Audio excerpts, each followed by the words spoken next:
আসসালামু আলাইকুম রহমতুল্লাহ। আমরা প্রথমে শুকরিয়া আদায় করি মহান রব্বুল আলামিন দরবারে। আমরা প্রত্যেকে সুস্থ আছি এজন্য আলহামদুলিল্লাহ। বশীকরণ এর অর্থ হচ্ছে বাধ্য করা। আপনি জোরপূর্বক কোনো কাজে বাধ্য করতে চাচ্ছেন, আপনার ইচ্ছে পূরণ করতে চাচ্ছেন, এটাকে বলা হয় বশীকরণ। আমি আপনাদের দেখাবো কিভাবে আপনারা বশীকরণ করবেন। এটা হতে পারে কোনো মেয়ের ওপর, কোনো ছেলের ওপর। সে কখনোই জানতে পারবে না যে আপনি তাকে বশীকরণ করছেন।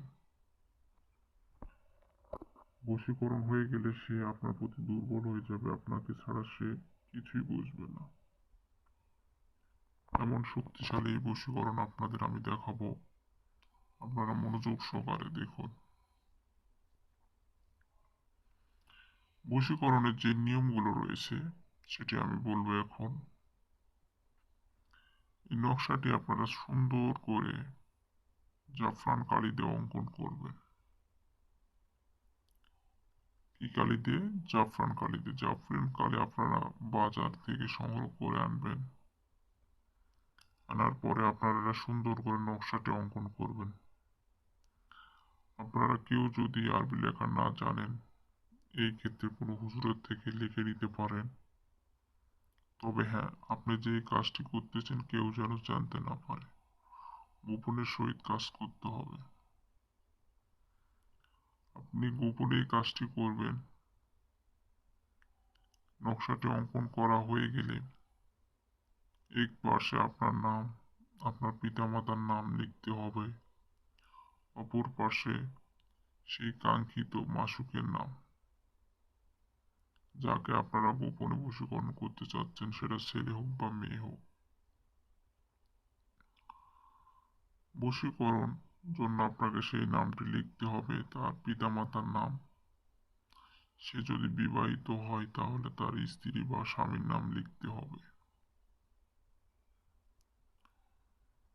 তো এইভাবে আপনারা লেখার পর আপনারা এই নকশাটি সুন্দর করে খাঁটি গাওয়া ঘি দেওয়া মেখে নেবেন।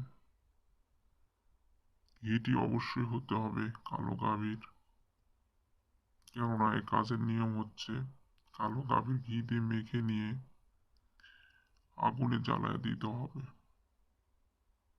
আগুনে জ্বালায় দেওয়ার পর অবশিষ্ট যে ছাইটুকু থাকবে, এই ছাইটুকু আপনারা কোনো নদীতে বা জলাশয়ে, গভীর জলাশয়ে ভাসিয়ে দিবেন। আপনি যে এই আকাশটি করতেছেন এটা যেন কোনোভাবেই সে টের না পায় বা জানতে না পায়। খুব গোপনের সহিত কাউকে জানানো যাবে না। এইভাবে আপনারা কাজ করবেন, কাজ করা করবে। মনোযোগ সহকারে কাজ করুন। আপনার যদি প্রয়োজন মনে হয় স্ক্রিনে দেওয়া নম্বরে যোগাযোগ করতে পারেন।